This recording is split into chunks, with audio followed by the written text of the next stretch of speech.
So the problem with the perfect go-kart is, where do you drive the thing? You need a go-kart track, or at least somewhere that's very smooth, because it has no suspension. It's a really hard ride. So we started building another one, and we thought maybe we should, but it was very complicated and time-consuming, and we just weren't sure. Should we build another one? Even if we had a bunch of them, we don't have a go-kart track. Not sure what to do. So as we pondered that, there was a disability event we were invited to, so we brought this and that Thing 1, the yellow three-wheeler, and showed what we had been doing. And the next day we got a phone call from a lady who said, I manage a camp for disabled children. And they're in these heavy power chairs. They could never get out of their power chair onto something like this to drive it. But if there was some kind of thing you guys could invent that they could get a ride and actually enjoy motorized recreation for the first time in their lives. So I pitched it to our guys on the Wednesday meeting. We said, can we come up with something that'll haul a heavy power wheelchair with the child in it and give them a ride? And so we talked about this and that and the other and just really didn't come up with any great ideas until somebody said, why don't we build a sidecar on the mower cart? So we did. We built a mower cart sidecar.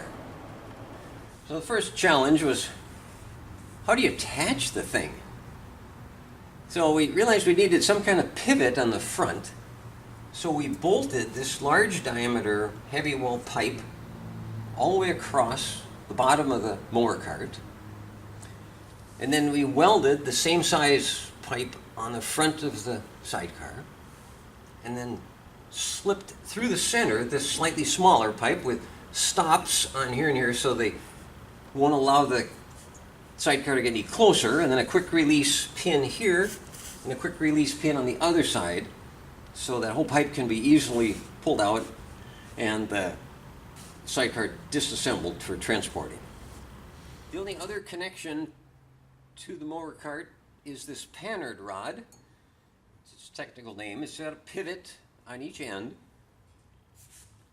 So it'll allow the cart to bounce different than the sidecar, but keep it from getting closer or farther away.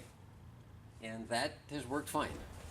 For the actual frame of the sidecar, we got creative and used a ramp that someone had donated. So this, you can see, maybe recognized from the side structure, was just a little bridge you'd put on 3 stairs to get up and down. And then this, we added these 2 crossbars. So this was just a simple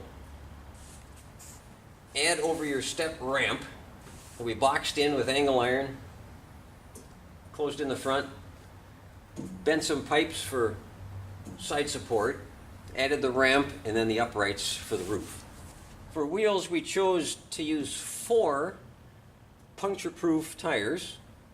Not sure of the load capacity and how long they're going to last, but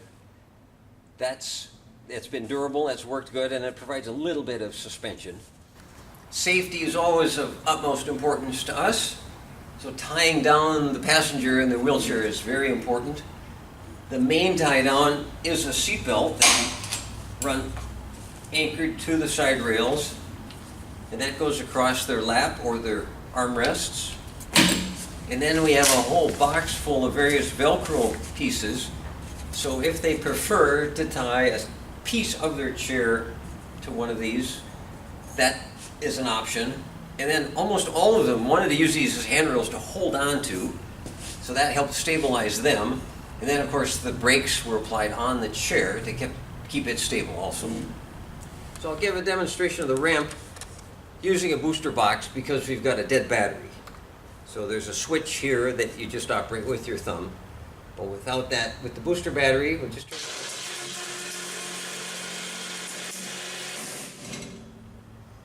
And then we're ready for our passenger to roll up on. And here's what the winch looks like as it pulls up the ramp.